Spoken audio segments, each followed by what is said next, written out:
Welcome to the Zandbergen Report, where wealth strategies and investment wisdom collide, featuring your distinguished host and certified financial planner, Bart Zandbergen. Welcome to the Zandbergen Report, a showcase for wealth strategies and investment wisdom that's essential for our evolving world. I'm your host, Bart Zandbergen.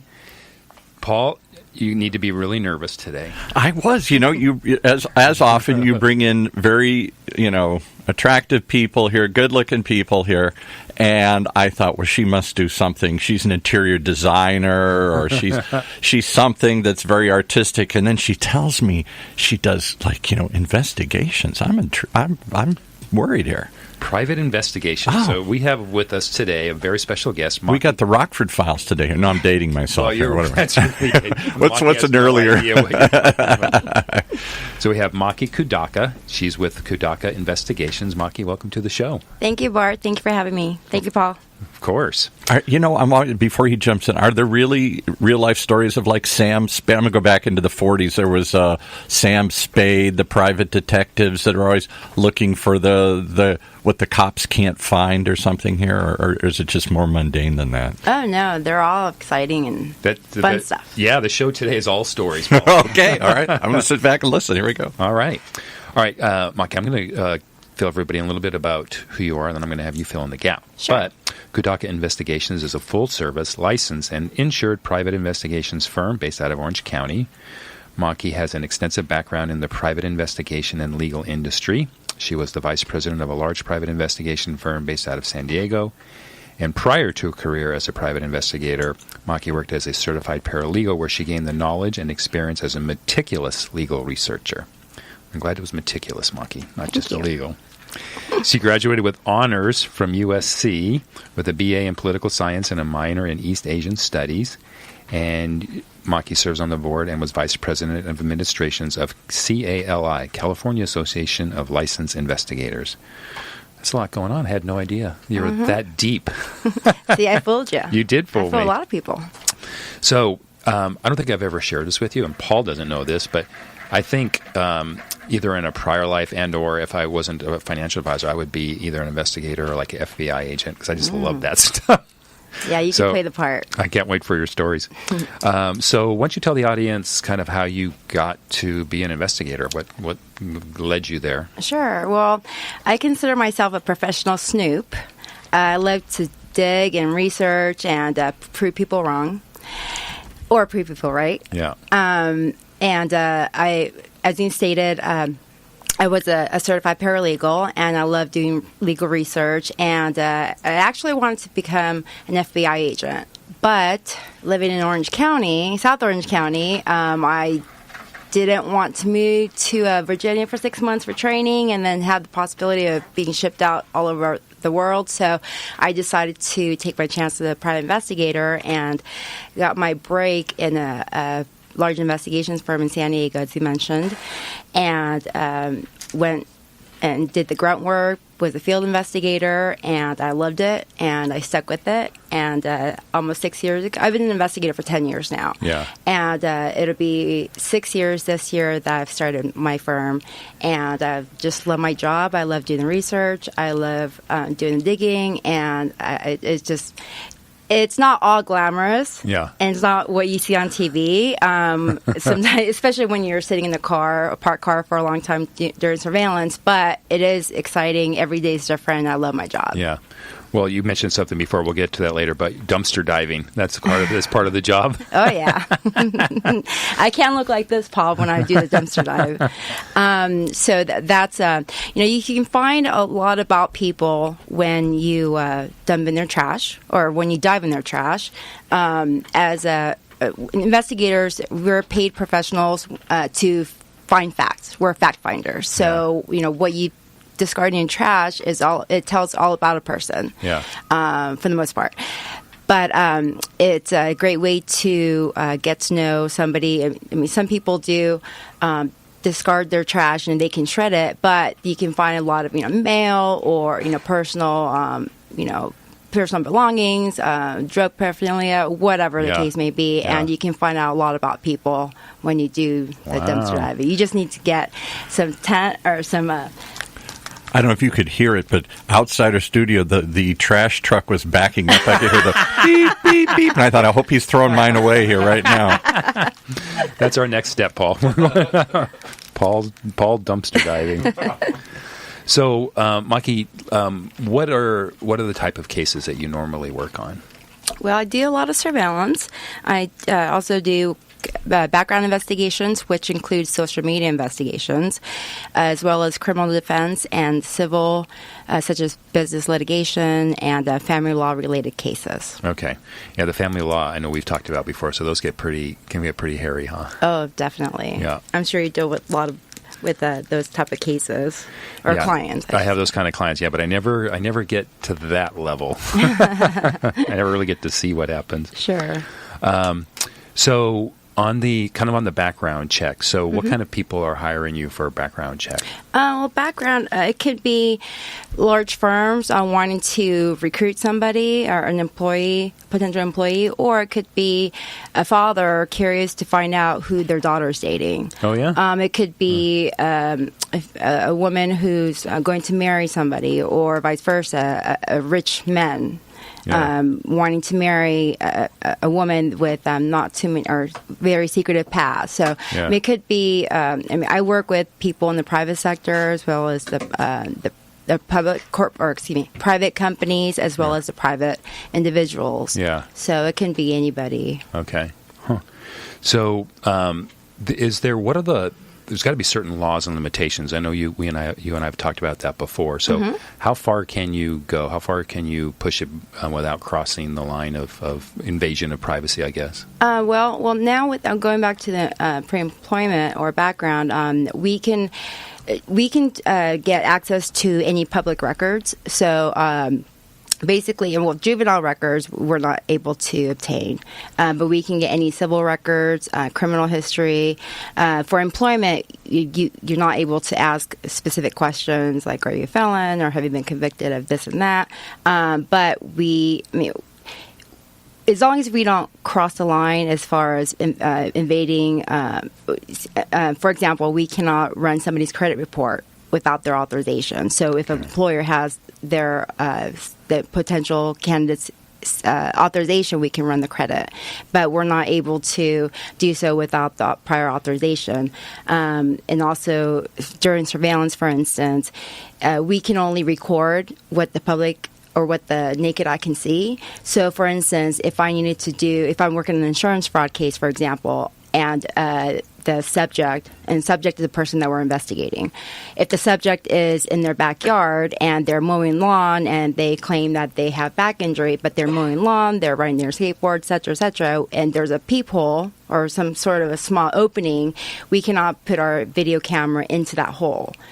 Does that make sense? We cannot. Okay. No. So whatever the naked eye can see. So if you standing back, 50, 100 feet away, and we can see it in plain sight, then we can record that. But we cannot go over above and beyond to record anything that we see. All right. So is this crossing the line? So going up to someone's window and peeking in, then the drapes are open. Is that too far? It is too far. Was that you outside my window yesterday, Bart? I'm just saying. Now I know why you don't do this work, Bart. I'm really bad at it. You just leave that to me. But that's definition. That's naked eye. I mean, right? So what are we missing? But let's say that you are. That's private property. So if you are going to somebody's private residence, and let's say that you're in your car, for instance, and the curtain's open. And you can see it through from your car. Yeah. That's legal. Okay. But if you're stepping over the person's the house, the hedge, or the hedge, or the sidewalk, or what have you, then that's crossing the line. Okay. that can be considered as invasion. But come on, you guys, on TV, they're always breaking in. They're always jimmying the lock and doing all this stuff. Come on. It's not all the glamorous things that you see on TV, Paul, I promise you. We are governed by the Bureau of Security and Investigative Services in California, so we do have to abide by certain laws. So if we can do certain things, and sure, there are plenty of investigators out there who are unethical and who goes above and beyond, and to cross that line, they can be penalized. I mean, they can get their license suspended. Yeah. Okay. So. What's the rules on recording, voice recording? Audio, you have California, the third-party state, so you have to get the person's authorization. So you cannot record without their consent. Okay. So if you're on the phone conversation, you do have to get their consent to record. Okay. Mm-hmm. Otherwise, is it illegal or just inadmissible? Well, or is that both? Both. Okay. It could be both. Okay. Mm-hmm. It's definitely inadmissible in court. Yeah. So audio recordings are not admissible in court anyway, I thought, because they're easily doctored and edited. Yeah, that's true.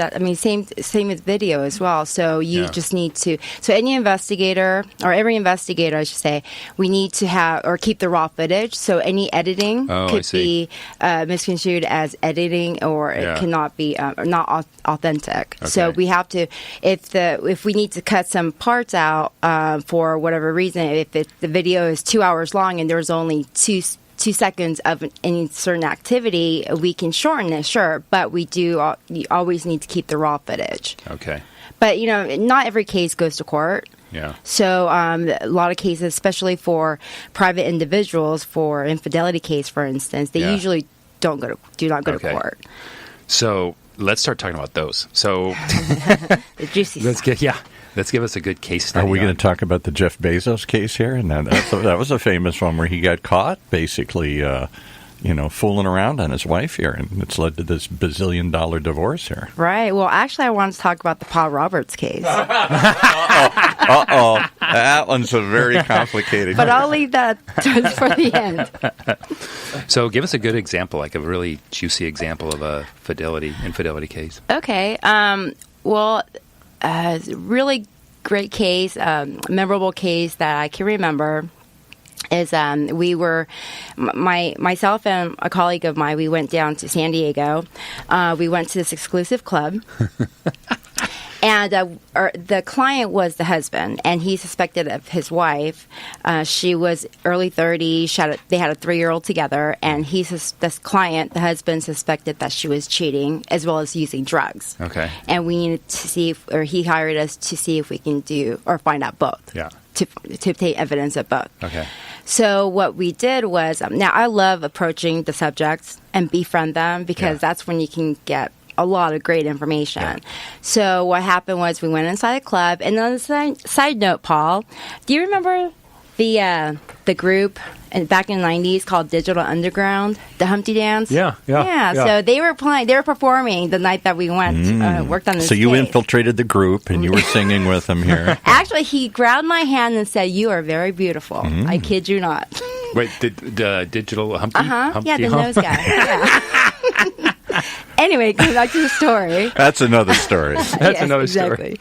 So what happened was, we always have to make sure that it's safe to approach and befriend the subject. Yeah. So, of course, in a bar environment, it's great because they're usually drinking and they're usually having fun. And they wouldn't think that a pretty girl walking up to them is investigating. I mean, I would think that you disarm everybody. You don't look like some big rumpled, Columbo kind of cop here or something. Cop, overweight with a mustache. Yeah, exactly. Right. Yeah, with trench coat. We can spot a mile away. Exactly. Yeah, thank you for bringing that up. That's one point that I do want to bring up. Yeah, we're going to talk about that too. Okay.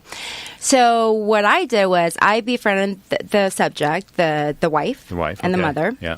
And my colleague, who is a male, he befriended. Well, after she arrived, she and her girlfriend were there. They were drinking, they were dancing, they were having fun, and come to find out that she met up with a male. And they were very chummy.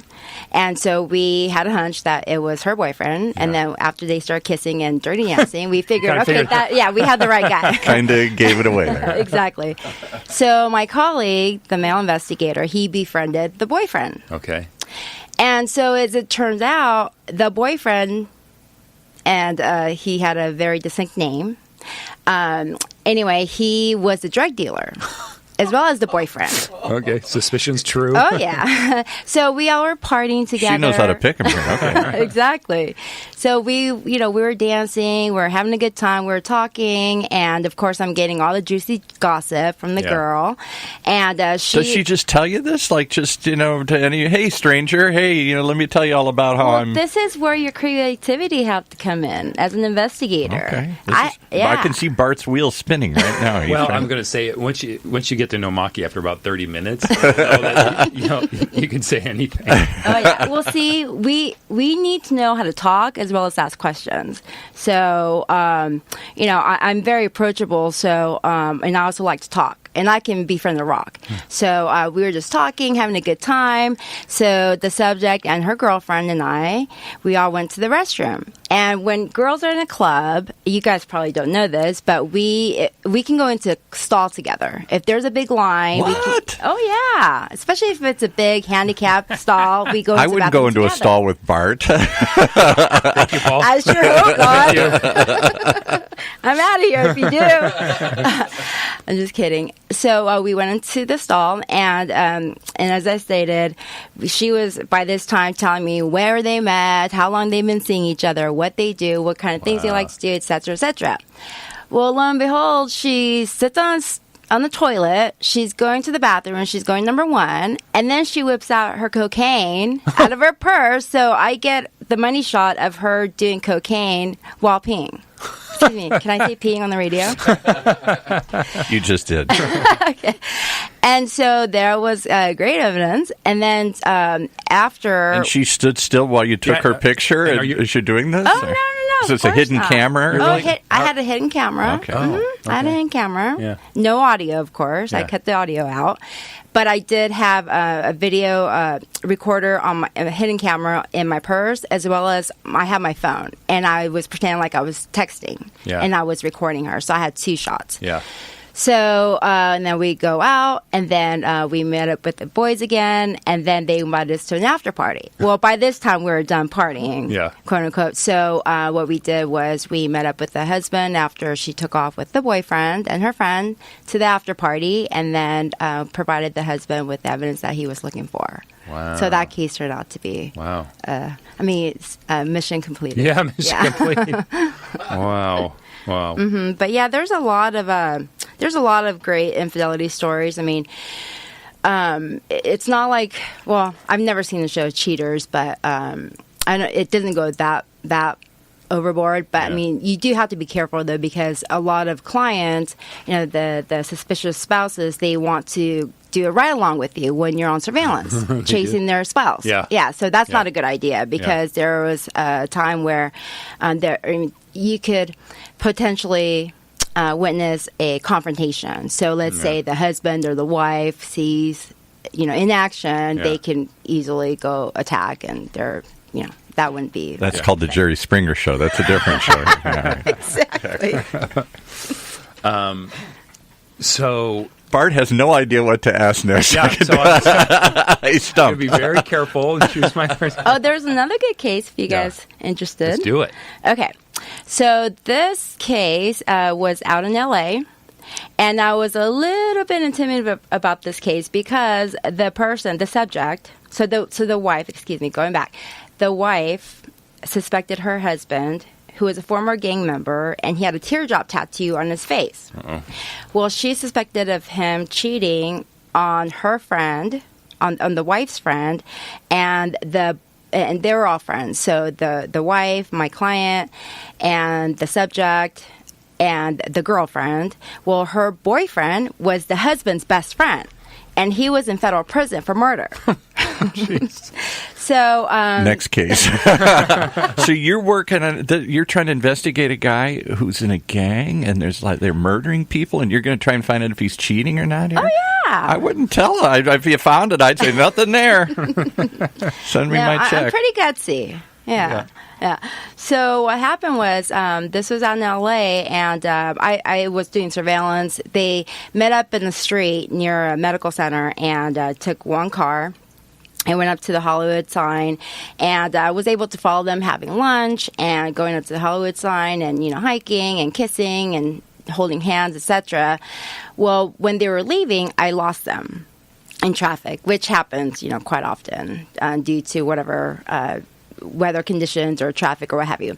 Anyway, so what I did was, since I didn't know where or their whereabouts, I went ahead and parked. Or when I went ahead and went back to where the person who they're cheating with, they're called suspects. Okay. So I went back to and parked by the suspect's car. Well, this was, again, in Los Angeles. It was a bad part of LA. And at the time I was driving a BMW, and so my car stood out. So what I did was I had to park my car, and I had to dump my car in the parking lot. And then plus this area was, like I said, it was kind of a sketchy neighborhood, and I couldn't be seen on foot with, camera equipment. So what I did was I found an old car parked in the street. It was a van. It was a black van. I can remember clearly. You just got in and borrowed it? I'm sorry? You just got in and borrowed it, drove off? Oh, no. Yeah, I can. See, I tell you, she just, whatever it takes, yeah. I can hotwire cars, sure, no problem. So what I did was I noticed that the car had been parked there for quite a bit. It was very dusty, dirty, and just looked vacant, like somebody abandoned it. So what I did was I crawled underneath the vehicle, the van, and I was waiting for them to come back so I can get the quote-unquote the money shot.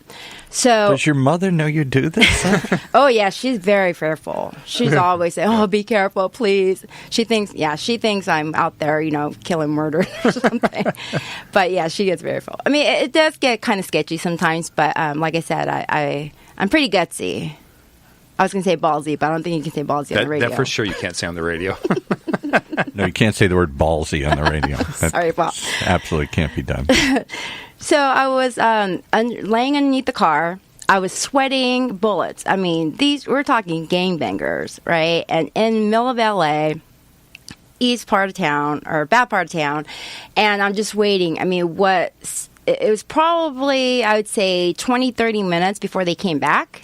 But it seemed like it was 5 hours before they came back. So what I did was I had my camera ready. I'm shaking. I'm sweating. And they finally come in the subject's car. They park their car, and they're kissing their goodbyes. And the suspect, the female, suddenly grabs them in the balls. Again. Oh, yeah. Another word. You can say balls, but not ballsy. That's just a clarification here. Right. So I got the money shot again. So that turned out to be a great case. I submitted my report and spoke to the client. And, I mean, of course, these type of cases. Doesn't the guy want to come beat the living tar out of you here, the daylight out of you here, and threaten you? That reminds me of another case. Wait, before we go there, is there like a Pulitzer Prize for private investigators for like the ball shot? Is that that's the money shot. Oh, that's a great idea, Bart. Who's got the best shot? Right. So that was a great case, but another great case. Now we only got a couple of minutes. Okay, Sorry. Okay, I'll make talk this one fast. Okay, so infidelity case. This case, the wife hired me. She's suspecting her husband of cheating on her. So I followed him he flew into Ontario from Sacramento. So we went to Ontario, then I followed him to Irvine, then to Palm Springs, and then to Yuma, Arizona. And the objective was to determine whether or not he's meeting up with his girlfriend at a hotel. And the client, didn't know which hotel he was staying at. Anyway, make a long story short, fast forward. The client asked me to approach him and kind of act as bait to see if he would bite. Yeah. Do you get paid extra to be bait? I wish. I'd be so rich. And you get paid by the mile? I'm sorry. So So my what I did goodness. was, again, I I want used to see your expense reports that you turned in yeah, here. right. So I used my charm. I approached him. He was sitting in the bar watching sports. Approached him, befriended him. We hung out. He bit. We went to pool. We went out with the employees, and then. But before that, what I had to do was I had to determine which hotel room he was in. So I jumped in the elevator with him when he checked into the hotel, and then by this time I was dressed up. I had a baseball cap, big sunglasses, and wearing shorts and t-shirt. And then after I determined which hotel room he was in, I went downstairs and I got the room across from him so I can see who's coming in and out. Yeah. Okay, so fast forward. So the husband, the subject, he and I, we hung out, and he was interested. So that was, that was our mission accomplished again. And so what happened was, after I submitted my report and my videos and my photos and such, the client called me and said, "Maki, you better get all your social media accounts off the internet because he knows exactly who you are, and he's pissed." Yeah, I'll bet. Yeah, so that was pretty He's scary. coming after you. Oh, yeah, Wow. yeah. Well, I know now you have a stage name, right? Yeah, do. right. I can't tell you my stage Don't name. tell me. No, Don't tell okay. me. Don't tell me. Okay, we're running out of time, so I want to make sure. Hey, you are a female in what I would presume is a male-dominated industry, right? Absolutely. So, as a business owner, just give us like a minute or two. How tough is that, and how do you accomplish that? You know what? It's actually, believe it or not, one of my niche of my business is the fact that I'm a female, because I'm very approachable, unassuming. When I do witness statements or interviews, I'm approachable. And for instance, if I'm interviewing somebody who is, who is a victim of a crime, for instance, they're scared to talk to people, talk to cops or former cops. I'm the person, be finding interest, common grounds, building rapport. So, that works to my advantage. And also the fact that I stand out because I'm a woman and people remember me. So I get in and they don't expect it. So you're disarming. Exactly. Right. And I'm really aggressive, and I don't give up. Yeah. So, they know that I can get the job done. So... It was tough at the beginning, but once I proved to the clients, who are mostly attorneys, once they saw what kind of work I produce, then they started calling me back and referring me out to Is it mostly infidelity and background checks, or do you do like corporate espionage? I do corporate investigations. Debug offices or something? I don't debug offices, but I do get clients or potential clients who say, "Maki, I need your help. I think somebody is somebody put a bug in my walls, and they're listening to my conversation, and they're going to bomb me, etc., etc." And usually those potential people turn out to be kind of psycho. Exactly. They're just hearing voices. Exactly. All right, so we're near the end. So, Maki, Sure. I have the honor of asking my guests their final thought question. Okay. And that question: what is your ultimate lesson learned over your career as a private investigator? Okay. So in 2 minutes here. In 2 minutes, okay. So the ultimate lesson is this. And the acronym is T.O.A.D. T-O-A-D. Don't talk about me like that. Sorry, Bart. So T. Think outside the box. 1 step ahead of the game. A, aggressive. And D, dig. So, you need to think outside the box to become a good investigator, because, not everything fits squarely in a box, and you need to step out from, where you are and think, okay, what is this person going to do? Is this person cheating, or is this person committed fraud? You need to think like them. So what you need to do is you need to do your research, and you need to know them better than their spouses know them or their best friend know them. So you need to get into their head. So it's kind of like psychology almost. Yeah. But you need to do that. You always need to be 1 step ahead of the game, and you need to outsmart all your colleagues. You need to, just think ahead. And, every investigation that I do, whether it's a small case or it's a huge case, I always do background investigation and social media investigation on all my subjects and suspects and their friends and their family. So I do a lot of research, because I always have to be in the know. And more information, information is ammunition, right? And you have to be aggressive, and I just don't give up. You can't give up in this industry, because if you do, you won't get any clients, and you won't you won't complete or obtain the goal that you want to do. Relentless, ruthless. Oh, yeah. Paul, I'm a little worried about maybe the research you did on us. Oh, my goodness. And the good thing is we do it with a smile. Yeah, right. And then the D, dig, dig, dig. You just need to dig, dig, dig until you can't dig anymore. Like I said, I like to prove people wrong or prove a point, or we're a paid fact finder, so we have to do our job, and that's how you become successful in this industry. So great. Hey, before we leave, how can people reach you? A website, email, phone? What do you got? Absolutely. My website is www.kudakapi.com. Kudaka is my last name. That's K-U-D as in David, A-K-A, P-I.com. And my cell number is 949-874-4148. And don't worry. And stage name is? AKA. She said AKA, so there is an also known as. Sorry. Right. All right, Maki, thanks a lot. This was a lot of fun. Thanks Thank for coming you on. so much. It was an honor, you guys. Thank you. You are the first in 7 years of doing thousands of shows. We've never had a private investigator. Really? All right. Have you ever had anyone say ballsy? Never. First one in 7. Thank goodness you can't say that. So. All right, thanks so much, everyone who's tuned in. We look forward to be back in studio next week. Cheers. Tune in next week for the latest edition of the Zandbergen Report, Tuesdays at 2 p.m. Catch up on our recent shows by visiting bartzandbergen.podbean.com. The Zandbergen Report is also available on iTunes, iHeartRadio, and Spotify. Interested in being a featured guest on our show or have a question you'd like to hear us answer? Email podcast@bartzandbergen.com. Bart A. Zandbergen, CFP, and Letitia Burbaum, AIF, are registered investment advisors with Optivest Inc. and registered representatives with Gramercy Securities Inc., member FINRA and SIPC. Investment advisory services are offered by Optivest Inc. under SEC registration.